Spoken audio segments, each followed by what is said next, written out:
Ah, elle est bonne, celle-là, tu l'avais préparée, ça. Non, mais je suis naturellement bonne. Enfin, moi, j'ai des investisseurs face à nous. 3e question, quand est-ce que vous comptez tomber enceinte ? Non. No, God, please, no! Moi, j'ai un portefeuille avec 8 boîtes. Moi, il faut au moins qu'il y ait une femme cofondatrice. C'est obligatoire. Obligatoire.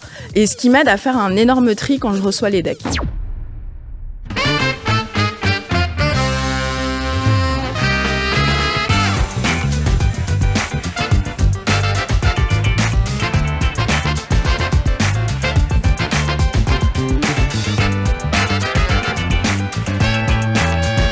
J'ai rien compris.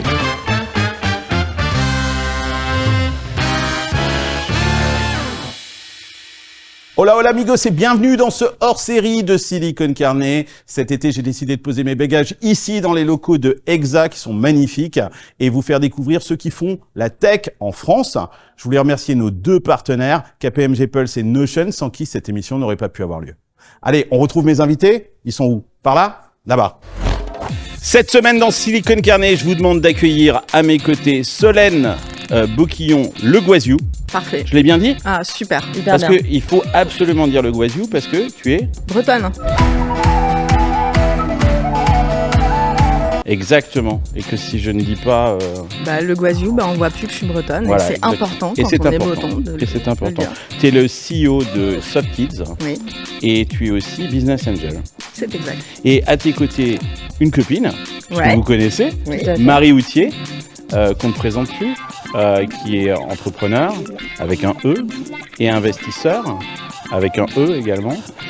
C'était l'ex-fondatrice de... J'ai eu peur. Ça balance les dossiers. Alors, de qui, On arrive dans de l'audience, qui fais Marie attention. était l'ex... Et d'ailleurs, il était avec nous. On l'a invité comme une invitée surprise. Génial. Il est là. C'est la surprise qu'on voulait te faire. On a invité ton ex, Marie. Merci beaucoup, c'est Non, gentil. c'était l'ex-CEO et l'ex-cofondatrice de Aiden.ai, qui est une boîte que tu as revendue à Twitter. Bravo, félicitations. Il n'y a pas beaucoup de monde qui a vendu des boîtes à Twitter. Et tu en fais partie. D'ailleurs, tu as vécu à San Francisco. Tu connais la Silicon Valley. On va en parler. Tout à fait. Je ne l'ai pas vendu tout seul, on était plusieurs, mais... Ben voilà, c'est pour ça que tu étais la cofondatrice et vous Tout à étiez fait. plusieurs à le faire. Et aujourd'hui, tu es business angel, tu fais plein d'investissements et tu paraît que tu es très actif d'ailleurs comme business angel. Et puis tu es aussi venture partner, on peut dire, Oui, tout à fait. dans un fonds anglais qui s'appelle Last, First Minute, mais First ça Minute, appartient au fondateur qui de Last appartenait Minute. au fondateur de Tout à Last fait. Minute. Qui est Voilà. un fonds d'amorçage. Voilà. Plein de choses quoi, en fait. Quoi. Plein de choses. Elle est active, Marie. Et puis j'ai aussi à mes côtés Iris Maréchal. On ne Exactement. se connaissait pas. Non, Je suis première ravi fois. de te rencontrer. Ça fait plaisir. Voilà. Iris Maréchal, c'est la cofondatrice et la CEO de Teremia, une boîte dont on n'arrête pas de me parler. Donc tu vas nous parler, c'est dans le healthcare. Super. Ça utilise de l'AI et on est super content de t'avoir parmi nous. Go yourself. Alors je voulais vous dire une chose, c'est que vous êtes à l'heure et que non mais j'ai eu plein de mecs, ils sont tous arrivés en retard pratiquement. Et vous étiez toutes à l'heure. Donc félicitations, bravo. Tu sais que dans la Silicon Valley, être à l'heure, c'est hyper important. Tout à fait. Parce que time is money, en fait, c'est ça? Ouais, et puis tu finis à l'heure aussi dans la Silicon Valley. Parce Ouais. que si tu arrives en retard, en fait, ils te disent 5 minutes avant, we've only Ouais. got 5 minutes left. Il y a et un tu te hard dépêches. stop. quoi. Il y a un hard stop, ouais. Et Ce qui est même dans la vie perso, quand on t'invite à un repas, le repas, il était invité à 18h et ça se termine à 20h. Et donc, il faut partir à 20h, en fait, et tout le monde s'en va à 20h. Et ouais, il y a un début et une fin. Alors, je vous explique un petit peu comment va se passer cette émission. Je vous ai demandé à chacune d'entre vous de réfléchir à un thème et de revenir sur une actualité de la tech depuis le début de l'année 2024. C'est un thème que vous avez choisi vous-même. Et puis, on va échanger ensemble sur ce thème-là. Il y a les gens de l'Hacienda qui sont là dans le public et qui peuvent intervenir dans cette émission à n'importe quel moment et vous poser des questions. Et puis, on va faire un petit jeu à la fin. Ça s'appelle le Kikiment. Vous avez 2 anecdotes, une vraie et une fausse. On ne sait pas laquelle vous aurez choisi. Mais en tout cas, l'une d'entre vous, ou peut-être moi, ment. Et il va falloir qu'on trouve qui ment. Mais avant ça, j'ai fait un petit tour sur votre LinkedIn et sur vos réseaux sociaux et j'ai été regarder un petit peu vos réseaux sociaux et et j'avais quelques questions à vous poser. J'ai envie de commencer par toi, Solène. Je regardais ton LinkedIn et en fait, il y a un truc que j'ai du mal à comprendre. Qu'en fait, tu as commencé au Crédit Agricole. Holy shit. Ça arrive à plein de Ouais, gens. ça arrive à plein de gens. Chez Calion, pour être précise. Ah, d'accord. La banque C'est la banque d'affaires d'affaires du Crédit Agricole. Ça va, c'est Ouais, un peu ma moins banque, pire. d'ailleurs. Ouais. Et ensuite, tu as passé 12 ans chez Shell. Ouais. Et tu as contribué un petit peu à détruire notre planète, quoi, en fait, quelque part. Ouais. Et puis tout d'un coup, il y a eu... J'ai voulu me racheter une conduite, hein, et Ouais. c'est pour ça que je suis Non, mais BA. comment est-ce qu'après 12 ans chez un corporate comme Shell, Ouais. on se réveille un matin et on se dit non, je laisse tomber le corporate, je laisse tomber ma vie, je deviens entrepreneur, et tu fais aussi... Et BA. Et BA. J'ai fait les Business deux en même Angel. temps, ouais. Ouais. Déjà, c'est une boîte qui pollue, mais c'est une boîte qui, humainement, est tip-top. Enfin, j'ai vécu des super années, parce que déjà, par rapport à la France, on part à 17h30. Il n'y a pas de... on reste travailler jusqu'à 20h, 21h pour prouver qu'on est compétent. Donc déjà, un équilibre vie pro, vie perso que j'ai jamais vu ailleurs. C'est encore le cas en France, ça, cette culture du... Ah oui. Je pense qu'il y a encore cette culture bien sûr. de... pour être performant, il faut rester tard. Moi, j'ai Mhm. pas connu ça chez Shell. Mon premier manager hollandais, il m'a dit, si tu restes après 17h30, c'est que t'es pas efficace. Donc là-dessus, ça m'a fait pas mal évoluer sur la manière dont vous voyez le travail en France. Ensuite, j'ai eu des promos à chaque retour de congé maternité, ce qui n'est pas forcément le cas dans les boîtes françaises.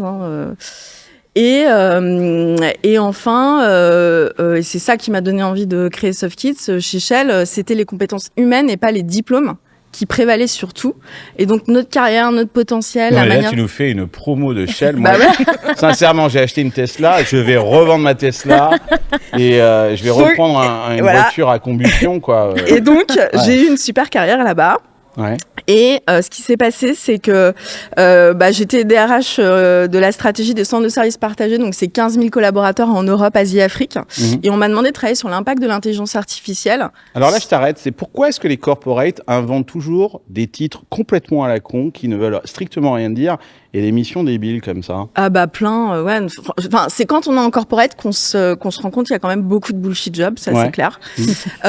Et oui, c'est parce que on a tellement d'argent à dépenser, je pense qu'on a envie de trouver plein de postes. Et c'est vrai que c'est souvent difficile pour certaines personnes de le revendre après. Mais donc moi, je travaillais donc sur l'impact de l'intelligence artificielle sur les compétences et les profils dont on aurait besoin à 2025-2030. Et en bossant là-dessus, j'ai appris, c'était 2017, que 65% des écoliers d'aujourd'hui feront des métiers qui n'existent pas encore. Et que toutes les ONG, OCDE, OMS, recommandaient de développer les soft skills des enfants dès le plus jeune âge. Il se trouve que dans cette boîte, moi, j'avais appris à identifier, développer les soft skills. Et donc, je me suis dit, OK, Banco, tu vas arrêter de le faire pour les adultes et tu vas aller le faire pour les enfants. Soft Kids. Soft Kids. Et donc, on développe la confiance en soi, l'esprit critique, la persévérance, le C'est une growth app, mindset. c'est quoi? C'est un site web, c'est quoi? C'est une app. On le fait aussi bien à la maison avec des parents. Donc, c'est des séances pédagogiques de 12 minutes avec de la gamification où le parent est à côté et va aider son enfant à développer sa confiance en lui, sa persévérance. Et on le fait aussi avec les écoles. On est lauréat d'un appel d'offres pour accompagner 500 000 élèves dans 8 académies sur 5 ans. Ok, d'accord. Voilà. Et donc, t'es dans la catégorie EdTech, quoi, en fait. EdTech. C'est chaud, non? C'est très, très chaud. Ouais. EdTech scolaire. 0,33% du montant des investissements en France l'année dernière. Ouais. Donc, on est un peu le parent pauvre de la tech. Mais pourquoi? Parce qu'en France, il n'y a qu'un seul client, c'est l'éducation nationale? Non, il n'y a pas que l'éducation nationale. C'est parce qu'on est toujours en train de nous dire que tout est compliqué. Le go-to-market va être compliqué. Mais c'est vrai, Travaillons. Moi, j'ai été investisseur dans Lalilo, ça s'est très bien Ouais, passé, ouais. je suis très content de la sortie. Ouais, je connais Laurent. On est sorti aux États-Unis avec Renaissance, mais enfin, rien à voir avec le parti Renaissance. Je suis désolé. C'est une boîte qui s'appelle Renaissance aux États-Unis, mais ça a été très compliqué, c'est très difficile. Mais c'est compliqué, c'est difficile, mais on est quand même, je pense, à un tournant où aujourd'hui, si on veut s'en sortir en termes d'éducation, il faut innover. On ne peut pas passer sans l'innovation, on ne peut pas continuer à faire l'école comme au 19e siècle. Donc il faut absolument penser à qu'est-ce qu'on va transmettre aux enfants. Et moi, mon leitmotiv, c'est dire oui, lire, écrire, compter, ok, on sait que c'est important. Mais aujourd'hui, moi, ce que je trouve important, c'est de pouvoir expliquer aux enfants comment on détecte une fake news, avoir un bon esprit critique, avoir confiance en soi face aux réseaux sociaux. Là aujourd'hui, on a quand même une enquête qui dit qu'il y a une augmentation de 30% du taux de tentative de suicide des jeunes filles de 12 à 15 ans. À cause des réseaux sociaux. Parce que les réseaux sociaux, elles se trouvent moches, nulles, etc.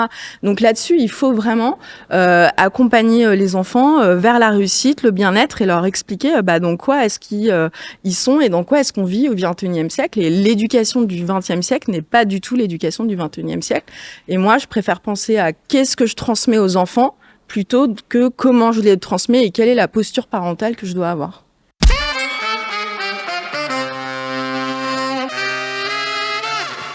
Si vous suivez l'actualité tech, vous aurez remarqué que la période est assez difficile pour les startups.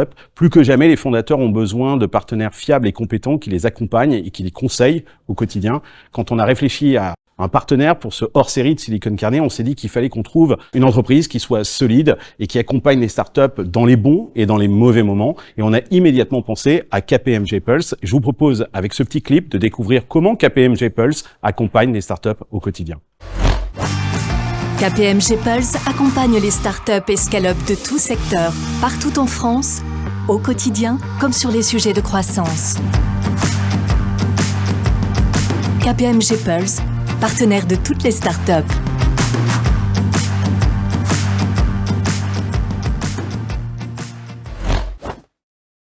En tout cas, tu en parles super bien. Merci. Mais tu pitches le truc super bien. D'ailleurs, je voulais juste dire, c'est marrant parce que j'étais en train de lire un livre qui parle justement de ça. Ça s'appelle « Préparer aujourd'hui vos enfants au monde de demain ». C'est une super autrice qui s'appelle Solène Boquillon-Le-Boisieux, je vous conseille. Vous avez calculé votre truc, quoi, en fait. Non, c'est juste moi. Non, mais vraiment, en fait, en tant que parent, c'est ma lecture du moment, Voilà. Sincèrement, parce qu'on est tous un peu largués par rapport à ces sujets-là. Et la réalité, c'est qu'on se Tiens, rend mais je vais compte... poser une question, Marie, par rapport à ça. Solène, elle crée une boîte, c'est une femme entrepreneur, et elle crée une boîte dans le domaine de l'éducation. Donc, c'est encore un secteur super attendu. On se dit, bah voilà, parce qu'on reproche souvent aux femmes de faire des projets dans des domaines. Alors, on va voir que c'est pas du tout le cas avec Iris. Elle est l'exception qui, je pense, ne confirme pas simplement la règle, mais ça existe, bien évidemment. C'est pas totalement vrai ce que je dis, mais souvent les femmes ont voilà, l'éducation, la beauty tech. C'est un truc qu'on t'a dit aussi ou Moi, jamais. Je veux dire par là, c'est un avantage. C'est un d'être une fait, femme parce que par exemple en EdTech, il y a 45% de femmes fondatrices. Mais et vous connaissez vos chiffres, hein. Incroyable. Ah bah oui. Non mais C'est moi ça, en d'être plus les pro. chiffres, j'adore. Ouais. Donc moi je Vas-y, te alors sortis les chiffres. 45% de femmes fondatrices dans les EdTech, donc versus 24% de femmes entrepreneurs aujourd'hui dans la tech en France. Donc on a une surreprésentation et c'est là où je dis il y a un trou dans la raquette parce que si on est 45% mais qu'on a que 0,33% du montant des invests, et ben faut pas s'étonner qu'on arrive qu'à capter que 2% du montant des levées de fonds en France quand on est femme entrepreneur, quoi. Marie, elle dit un truc sur son LinkedIn que j'ai noté, c'est tu dis que les femmes dans la tech, elles n'ont pas besoin de plus de conseils, elles ont besoin de plus de thunes. Tout à fait. Explique-nous ça. Mais en fait, les femmes, on leur donne beaucoup de conseils. On leur dit, attends, je vais t'aider, je vais te mentorer. Mais on a Google. Ouais. On est au courant, en fait. On sait utiliser Google. Donc, on a reçu le mémo aussi, on a l'info. Par contre, c'est vrai qu'il y a toujours une difficulté énorme à lever des fonds. Statistiquement parlant, c'est plus difficile de récupérer des financements à la suite de pitch que quand tu es une femme. En particulier, alors les 2%, pour être juste très précis, c'est effectivement des équipes où il y a 100% de femmes. Ouais. Si tu as une équipe mixte, comme c'était mon cas, j'avais un cofondateur qui était un homme, c'est 12 à 17% en fonction des pays en C'est beaucoup Europe. plus. C'est plus, mais la grosse majorité, effectivement, Est-ce que c'est pas plus terrible finalement ?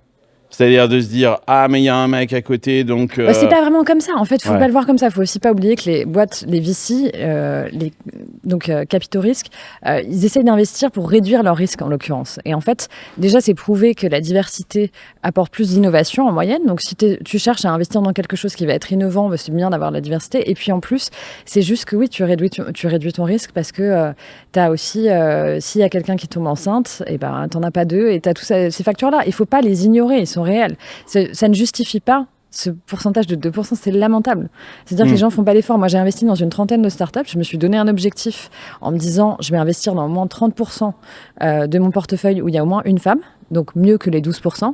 On m'a dit, attends, vise pas trop, c'est hyper compliqué. Des gens que je respecte énormément m'ont dit ça. Des gens qui sont VC, qui sont angel depuis longtemps.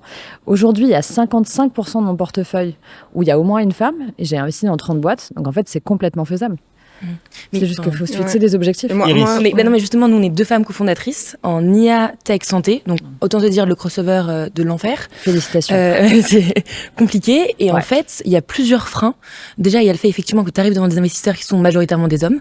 Donc, en fait, il y a déjà un biais inconscient qui a été prouvé. Ouais. Nous, les questions qu'on recevait, c'était quand même une honte. Enfin, moi, j'ai des investisseurs face à nous. 3e question. Quand est-ce que vous comptez tomber enceinte? Non. Est-ce que vous avez est-ce que vous avez un mec? Est-ce que ce mec va vous suivre aux États-Unis?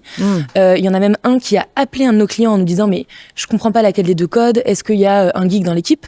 Enfin, des trucs où tu te dis mais en fait face à ça, alors que notre produit il est carré et je peux vous dire qu'il est carré de chez carré et qu'on a travaillé le truc, ce qu'on disait aussi mais un peu le perfectionnisme potentiellement féminin.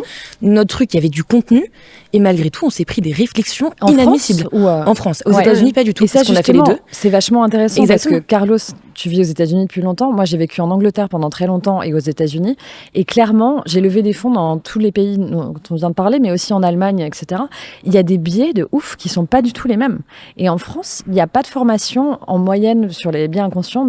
Enfin, il y a moins de formation aux biais inconscients. C'est vrai que les VC américains ont été formés là-dessus. Ouais, Ils ont été formés. Ça commence par ça, en fait. Avec si t'as pas toute confiance. la vague MeToo, il y a eu tout un déclenchement et on s'est dit, oulala, on a un problème, ça... mais pour des raisons légales, ça va nous tomber sur la figure, ça va nous coûter beaucoup d'argent. C'est pas pour...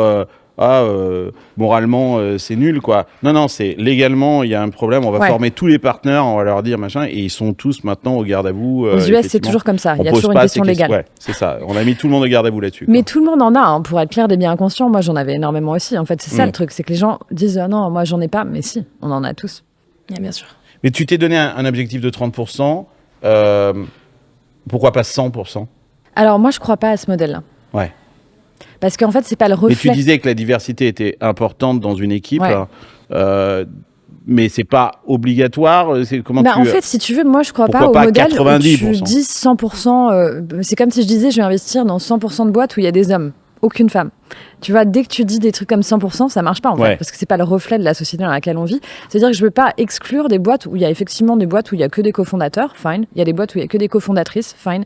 Il y a des boîtes où il y a les deux, mais je veux pas faire ce truc-là parce que j'y crois pas. Je crois pas que ça marche. Parce qu'à la fin de la journée, ça dépend quelle logique tu as. Il y a des gens qui investissent pour plein de raisons différentes. Moi, je suis angel parce que j'aime bien give back, mais aussi, il y a une logique derrière de bien le faire. C'est-à-dire que tu veux aussi avoir de retour sur investissement. Donc, tu as une stratégie de diversification de ton portefeuille et ça en fait partie. Toi, tu vas plus loin. Hein. Tu dis même que tu crois que les femmes sont meilleures que les hommes en tant qu'entrepreneurs. Are you sure? C'est vrai. Je crois pas avoir dit ça. Non, mais la quote du jour de Marie. Non, mais statistiquement, une entreprise je crois que je vais le retrouver, gérée par une femme est plus rentable qu'une entreprise gérée par un homme. Non, oui, il y a plein de nuances là-dedans. Qu'est-ce que j'ai dit? Au secours. Les chiffres ne mentent pas. Les hommes, oui. Are you sure? Alors, en fait, une entreprise gérée par une femme a 8% de rentabilité, alors que quand elle est gérée par un homme, c'est 5%. D'accord. Mais ça veut pas dire qu'elle est... Oui, d'accord.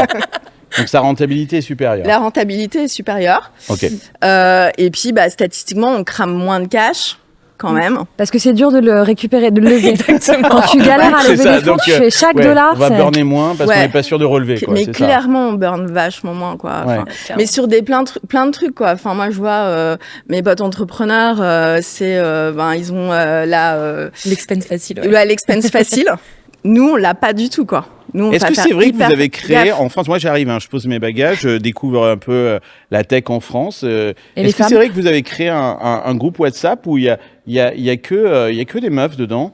C'est un secret. C'est un secret. J'ai entendu parler d'un groupe. Non, c'est pas secret, ça s'appelle Chercheuses d'or, Gold Diggers. Yes. Le logo, c'est Nicki Minaj avec une couronne sur la tête, comme ça. Ah ouais. Ouais. On a poussé parce que quand je suis arrivée, c'était un cochon avec une tirelire, tu sais. Et j'ai dit, je suis désolée, mais ça va pas le faire. On a été obligé de brander le truc parce que c'est vrai qu'au départ, c'était un peu secret. T'en fais partie, toi? Non, mais je suis pas dedans, j'aimerais bien dedans. Pourquoi Iris n'est pas dans ce... En fait, c'est Roxane Varza qui a proposé qu'on s'échange nos deals. De BA. Je pense que le groupe, il doit exister depuis 2 ans et demi.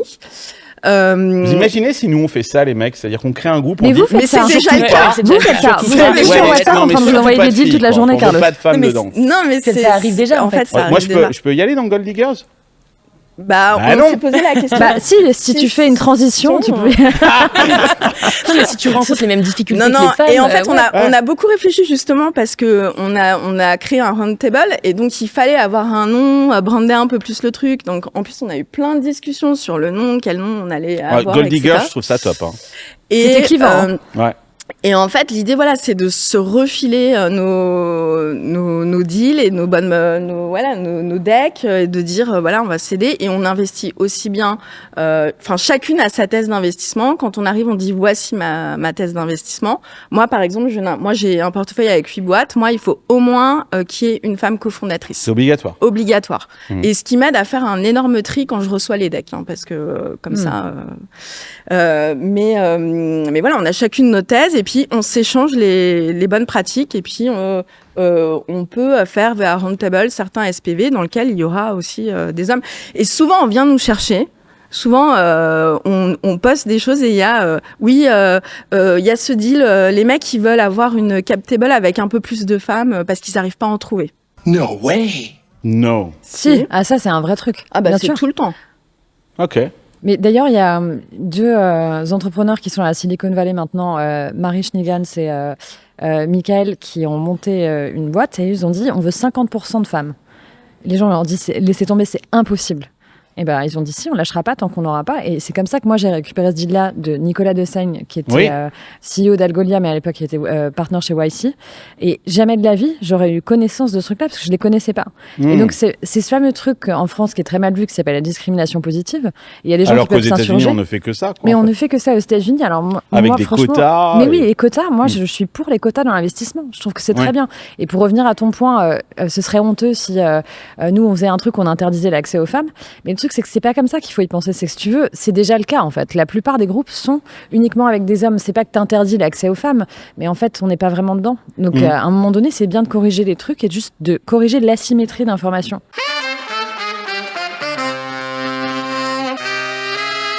En parlant de prototype, d'archétype, on a envie de dire, je me tourne vers Iris parce que, alors toi, tu es l'archétype de la Startup Nation, quoi. C'est, La pression. t'as un parcours, non mais le parcours digne d'Emmanuel Macron, double diplôme Sciences Po HEC, formation en data science au wagon. Ça serait bien que Macron ait fait le wagon, quoi, à la limite. 3 ans au BCG, à conseiller des grands groupes pharma. Tu as même été choisi parmi 13 000 candidats pour devenir le co-CEO pendant 1 mois du groupe Adecco. Ouais. Qu'est-ce que tu l'as fait? Oui, je l'ai refait. Trop J'étais bien. co-CEO, je Ah, précise. mais je me rappelle. Ouais, je me CEO for rappelle, One Month. c'est En fait, c'est super, un programme où tous les ans, ils choisissent. C'est un truc bullshit, super. ça, ou non? Non, c'est pas bullshit. Non, Ok. vraiment. Alors, moi, j'ai fait pendant le Covid, donc effectivement, voilà. Il n'y avait personne. Je manageais pas beaucoup de monde, mais de Il fait. n'y avait pas de en fait, réunion, il n'y avait personne. C'était cool. Ouais. Mais j'avais une carte de visite avec marqué co-CEO. Non, effectivement, c'est un programme où il propose à des jeunes de tester l'expérience de dirigeant. C'est vachement bien et du coup, ça fait aussi le pont. T'étais entre encore étudiante à cette époque-là ou Ouais, j'étais encore étudiante. D'ailleurs, j'ai bien gagné sur 1 mois. C'était franchement assez agréable. Et du coup, en fait, tu deviens co-CEO oui, de la ça boîte. c'est une bonne question. Est-ce que j'avais tu avais aussi le J'avais salaire un du CEO? salaire sympathique. Ouais. Trop Pour le bien. coup, un salaire que j'ai jamais touché après, quoi. Donc, Ouais. T'as 1 mois bien. Et toujours C'était pas. juste 1 mois, juste Toujours le pas. temps que tu t'y Je habitues. confirme Après, que exactement. Après, on te le retire, on dit voilà, dans 20 ans, dans 30 ans. Non, et en fait, tu deviens co-CEO de la boîte, on t'amène au CODIR, t'as ton slot au CODIR où tu dois présenter tes recommandations. Et leur idée, c'est bon, déjà un truc de visibilité, parce qu'ils ont du mal Ouais, c'est à un attirer énorme coup des de jeunes marketing, talents. ouais. Gros coup de marketing. Mais derrière, ils essaient justement d'avoir une démarche très, on recrute des jeunes, on recrute des bons talents, on digitalise. Et du coup, ils avaient besoin de quelqu'un pour avoir une vue un peu sur cette partie-là. Donc, j'ai effectivement fait ça pendant 1 mois. C'était super. Ça Et j'ai pas eu envie de travailler dans le corporate après. Hein. J'avoue Non, que. puisqu'après, t'as monté une start-up, quoi. Ouais, j'ai essayé de créer une première boîte après ça. Ça a foiré. Une deuxième boîte qui continue encore, mais j'ai quitté. Une Ouais. association aussi, donc je suis présidente Oui, d'une alors, asso sur les violences, tu es présidente, effectivement, de l'Observatoire des... violences sexistes et sexuelles dans l'enseignement supérieur. Et oui, et je rappelle que tu étais à Sciences Po, donc tu étais un peu au cœur du réacteur. On était au cœur, ouais, exactement. Non, Bah, ma fille même a fait si, Sciences Po, donc je même sais. si les écoles de commerce et d'ingé sont quand même pas, Pas piquer des exemptes de... verres non Ouais, plus. Ouais. exactement. Mais donc Ok. du coup, effectivement, j'ai créé une association. Alors, parle-nous de ta boîte, là. C'est quoi? Ça fait quoi? Alors, on est en train de développer des algorithmes qui permettent de créer des traitements adaptés à chaque population. Mhm. Donc c'est de la médecine populationnelle. On travaille principalement sur la neurologie. On travaille sur Parkinson, Alzheimer, la dépression. C'est comme le shampoing pour les blondes, Oh, tout ça, et tu fais des médicaments Alors, pour les blondes, des médicaments... Exactement. En fait, on fait des dérivés de traitements existants. Mhm. Donc imagine, t'as ton Doliprane. Nous, on va t'aider à te dire, le Doliprane à date, il marche pas sur, je sais pas, les enfants. Certaines populations. Ouais, il marche pas sur les personnes asiatiques parce que c'est pas le même enzyme, ce genre de choses. Bien sûr. Qui sont pas prises en compte dans les essais cliniques. Ouais. Et du coup, on crée des dérivés, des ajustements pour mieux targeter ces populations et les soigner.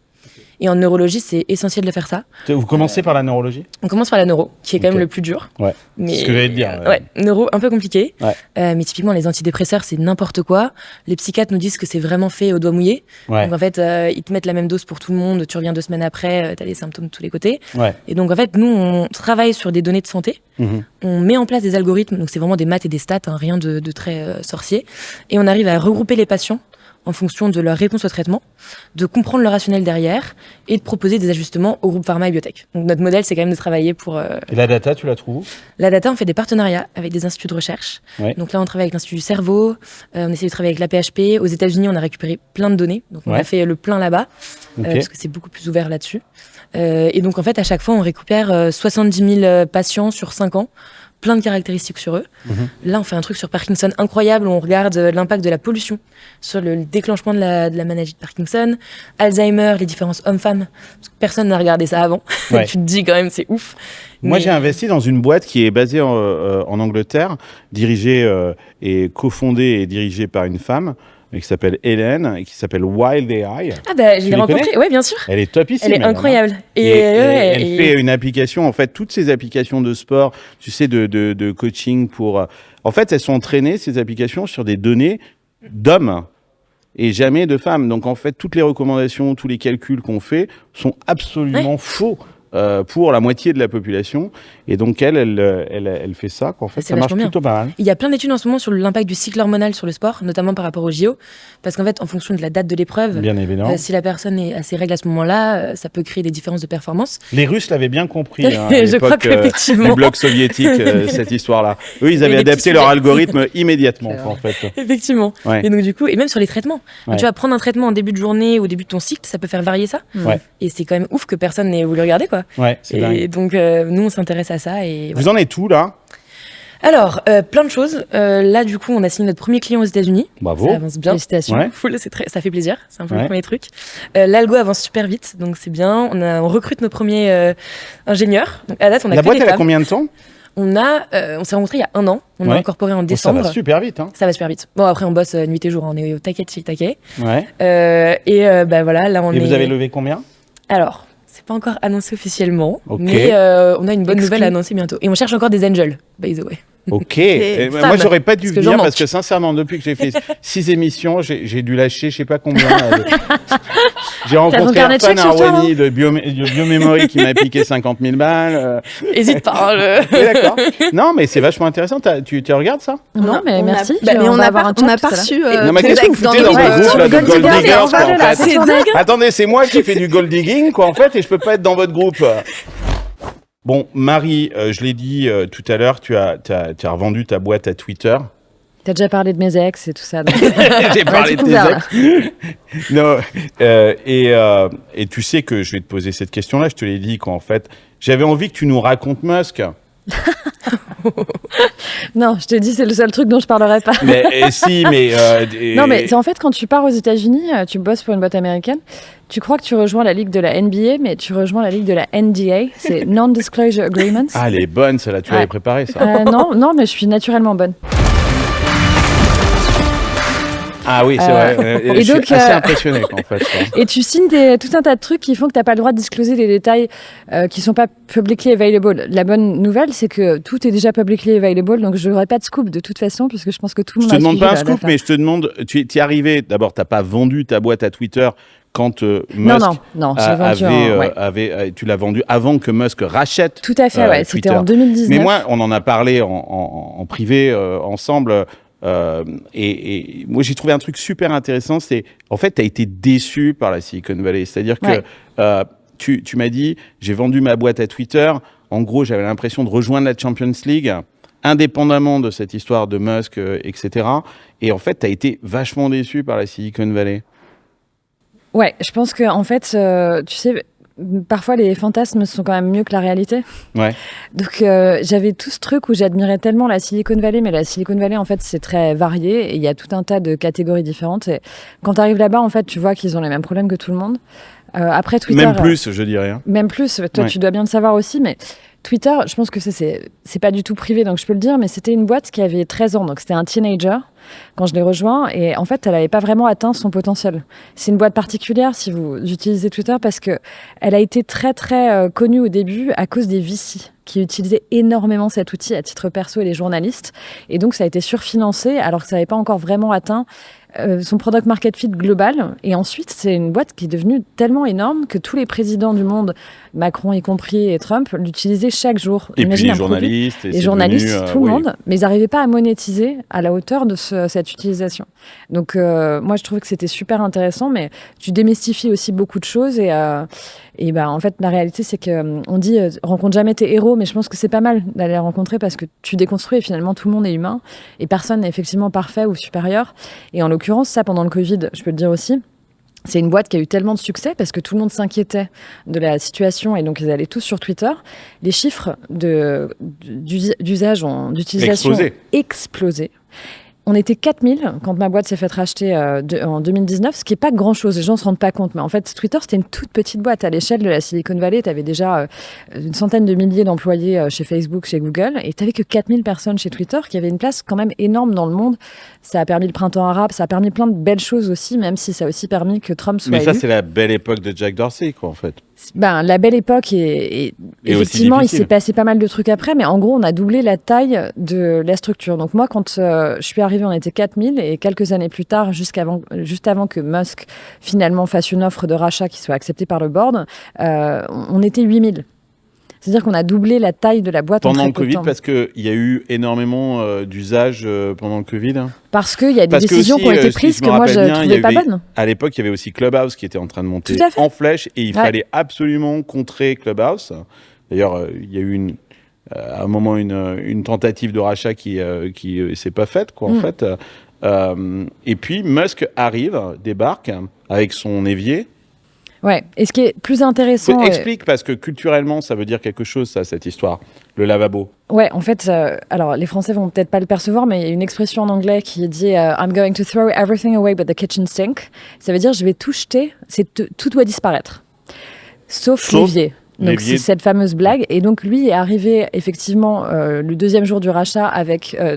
plein de caméras close autour de lui pour le remonte les images là, pour le filmer en train d'avoir ce lavabo, et donc ça voulait annoncer à c'est comme ça que ça peut être perçu, du moins ça annonce à tous les employés qu'en fait il va virer tout le monde. Ouais. Et donc ça, clairement en fait c'est une des techniques classiques que vous avez vues parce que ça a été relayé sur tous les réseaux sociaux, mais c'est moi j'admire pas ça, c'est tout. J'ai pas d'admiration pour les gens qui construisent, qui humilient des gens publiquement, parce que derrière ça, si tu veux, tu as des vrais employés, il y a des gens qui sont là depuis 12 ans, qui ont des factures à payer comme tout le monde, qui sont pas dans les trucs de journalisme, ça me fait marrer, et tout le monde se fout de leur gueule. Il y avait un mime qui tournait, qui s'appelait « Today was my last day at Twitter », et tu avais des VC européens qui jouaient à ce petit jeu à la con. Tu vois, tu avais des employés de 25 ans qui disaient « Aujourd'hui, je me suis fait virer de chez Twitter », mais ça fait pas rire en fait.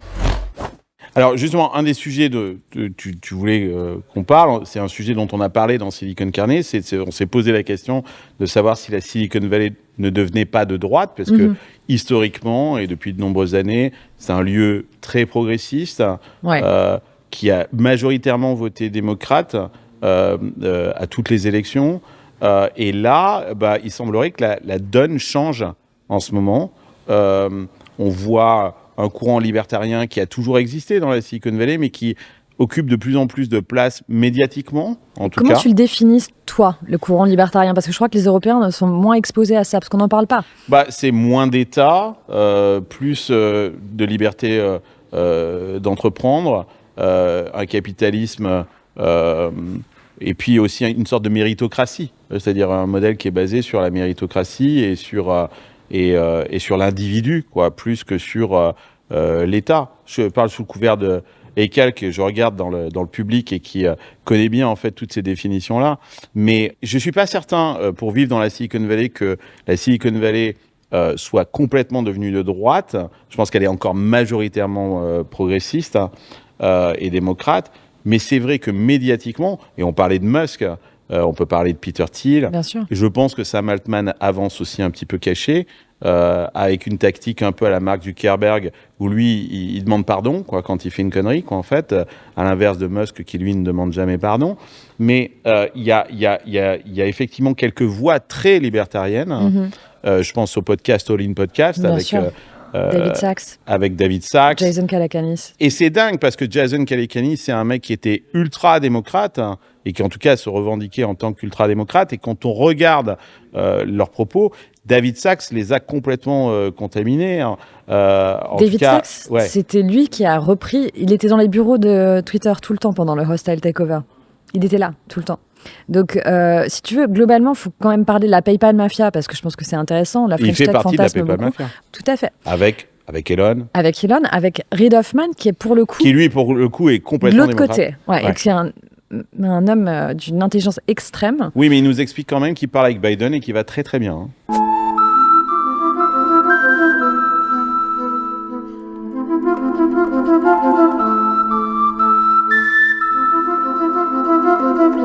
Non, mais sur les points de David Sachs, ce qui est intéressant de comprendre, c'est qu'il y a la PayPal Mafia, qui est donc un groupe d'entrepreneurs avec une réussite extraordinaire, dans lequel il y a Peter Thiel, qui est très connecté évidemment à Mark Zuckerberg, puisqu'il était sur le board de Meta, de Facebook à l'époque, qui est aussi très proche de Sam Altman. Ils se connaissent tous. Et donc, OpenAI a été co-créé par Elon Musk à la base et Sam Altman. Donc, en fait, il y a une espèce d'inceste dans ce truc-là où ils sont tous liés ensemble et avec des opinions qui sont radicalisées.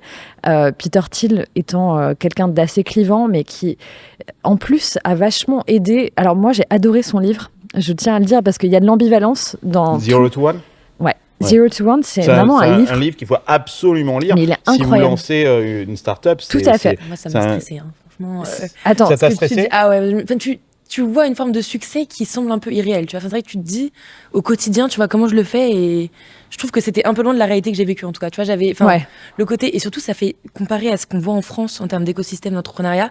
Je trouve ça un peu différent. Tu vois, je trouve qu'aux États-Unis, t'as vraiment ce truc de, tu vois, construire une fusée. Go big or go home. Ouais, exactement. Ouais, tout à fait. En fait, en France, quand tu parles aux investisseurs, t'es beaucoup plus concret, t'es beaucoup plus dans c'est quoi ton produit. C'est quoi ton chiffre Absolument. d'affaires? T'es moins Alors que aspirationnel. t'as pas la vision, Absolument. tu vois, de fusée, Non, quoi. mais ça, c'est vraiment une différence majeure. Ouais. C'est-à-dire que moi, j'avais pas le même pitch deck quand je pitchais les Américains pareil. que les Français. Moi, je divise mes chiffres par 3. De toute façon, c'est simple. Aux États-Unis, je parle que en billion.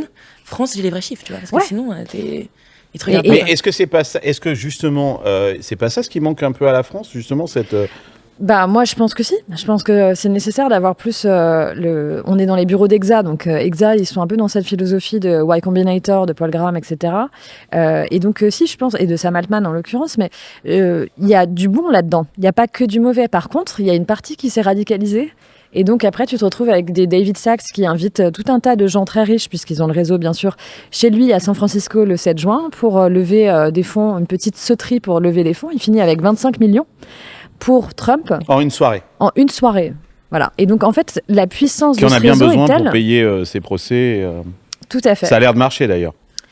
Puisque l'air la de Cour bien marcher, suprême donc. l'a pratiquement blanchi, quoi, en fait. Donc, tu vois, il y a aussi un financement des partis politiques qui est très différent aux États-Unis parce que tu fais des soirées et puis tout le monde lève des fonds. 25 millions, ça correspond au fait, by the way, à ce que le RN va pouvoir gagner jusqu'en 2027 tous les ans grâce aux résultats qu'ils ont eus aux législatives. Parce qu'il y a 9 millions de Français qui ont voté pour le RN.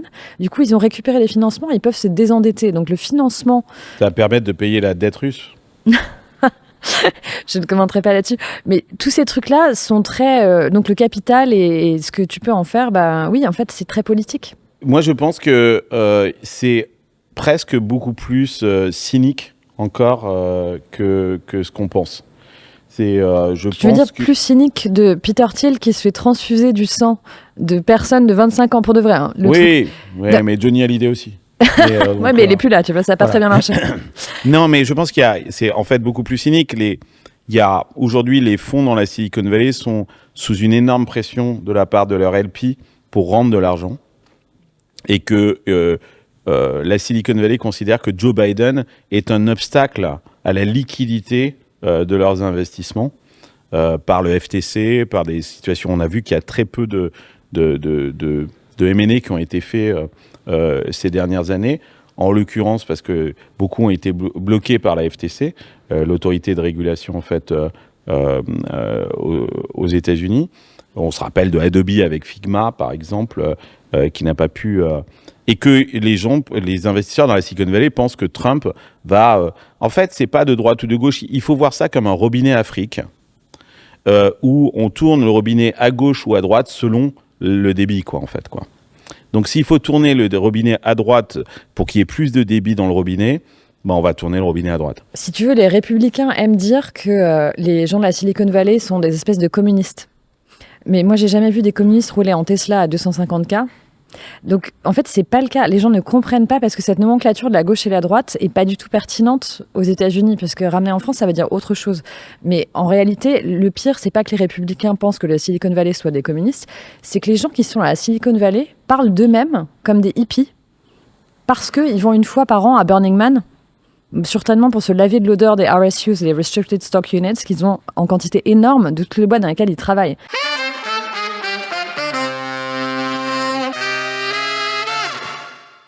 Avant de poursuivre ce hors-série, je voulais vous parler de notre partenaire Notion, qui est partenaire de Silicon Carnet cet été. Comme moi, des milliers de startups utilisent Notion.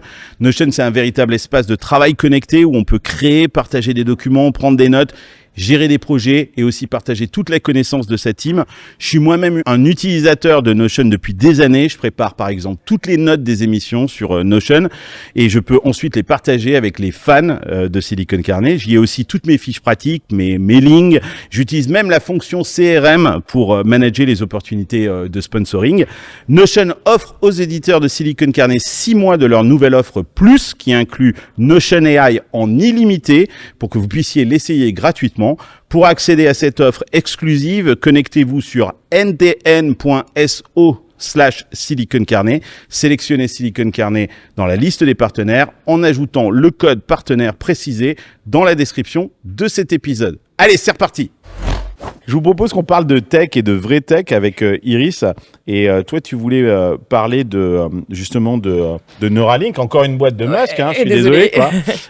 mais pas que des termes positifs, je tiens à le dire. Je vais pas. Là non plus, t'es pas. Un peu clashé. Ok. Alors vas-y, explique-nous pourquoi tu voulais parler de Neuralink.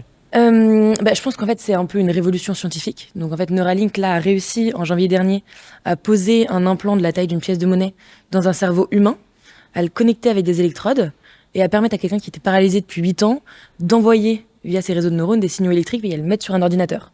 En fait, c'est une révolution incroyable. Et modéliser le système neuronal, c'est quand même le truc le plus compliqué, en tout cas d'un point de vue de santé.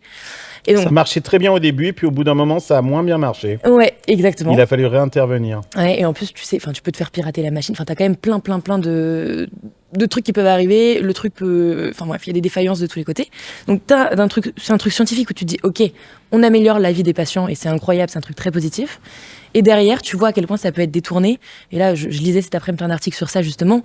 Il y a des boîtes qui commencent à se lancer sur des casques qui arrivent à prédire le mouvement des soldats sur un champ de bataille en face de toi pour arriver à tirer plus vite. Et tu te dis, mais en fait, d'une innovation si positive qui peut changer tant la vie d'un patient, t'arrives à trouver une utilisation par l'humain sur un truc désastreux. Tu vois, tu peux contrôler la pensée, tu peux commencer... tu vois, c'est des trucs où tu te dis... Et t'as un truc d'hégémonie nationale aussi, parce qu'en fait, tu te dis, les Américains le possèdent, la Chine essaye de le développer en ce moment. Visiblement, ils ont sorti un Neuralink-like ils sont en train de sortir hier ou avant-hier, ouais. Et tu te dis, mais en fait, est-ce que tu vois, comment la France... Pour la Chine, ça fait énormément de sens. Tu te dis, on devrait financer plus de femmes. Ouais, exactement, pour éviter de développer ce genre de conneries. Mais pourrait vois, programmer les chips. Mais tu vois, tu rentres dans un monde où, puis même en termes d'accessibilité aux soins, tu vois, l'implant de Neuralink, je sais pas combien, je crois que c'est 40 000 € rien que pour la chirurgie. Tu t'es encore en train de targeter une Mais c'est tranche le de la début, population. c'est comme une Tesla, ça coûte très cher au départ et aujourd'hui on a des Tesla moins chers. Ouais. Même ça reste encore très cher, mais c'est marrant parce que moi j'ai vu Neuralink, j'ai trouvé ça absolument génial. Ouais. Alors j'ai entendu des Européens me dire oui mais nous on le fait déjà, ça existe déjà à Lausanne, il y a un laboratoire qui fait ça depuis longtemps. Bah oui, mais pourquoi vous l'avez pas dit, quoi c'est encore le truc de marketing américain. Mais c'est vrai que ça existe depuis longtemps, les implants neuronaux. Et Musk dit, en fait, il y a eu beaucoup de presse négative sur Neuralink et cette démonstration et cette vidéo qui a été faite, on la montre, de cette personne qui est équipée d'une puce Neuralink.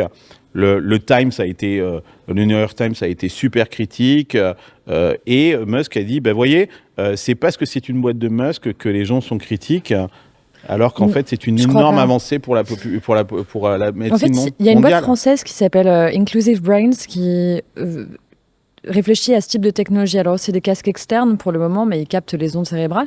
Ils ont fait une démonstration pendant les JO. Il y a un athlète paralympique qui a pu déplacer son fauteuil grâce aux ondes cérébrales. Donc, il y a des super applications de ça, mais en fait, si tu veux, tout ça, c'est un outil. C'est comme l'AI, en fait. C'est un outil. Ça veut dire c'est comme un couteau. Tu peux beurrer tes tartines avec ou tu peux tuer quelqu'un avec. Ça dépend de la main qui la tient. Et je pense que globalement, effectivement, les gens vont s'intéresser à qui est derrière cette techno. Donc c'est intéressant de savoir est-ce qu'on a confiance en la capacité de cette personne à faire des trucs qu'on trouve égalitaires ou pas. Et quand c'est des gens qui sont comme Elon Musk, qui sont connus pour concrètement dire bon, la planète est fucked, donc maintenant on va faire des spaceships et on va pouvoir tous aller habiter sur Mars. Pas tous. Mais pas tous. Non, oui, il a pas dit 0,0. Non, on va pouvoir aller, juste les riches vont pouvoir habiter sur Mars. Donc en fait, quand tu réfléchis à ça, philosophiquement, après tu te poses la question, moi c'est pour ça que je suis rentrée habiter en France et j'ai envie d'élever mes enfants en France et pas là-bas, c'est que j'ai fantasmé peut-être tout ce que la Silicon Valley avait de beau, mais j'avais pas compris le mindset des personnes qui la représentent aussi et les extrêmes de ça, c'est Peter Thiel et Elon Musk et c'est particulier. Quid de cette capacité d'émerveillement ?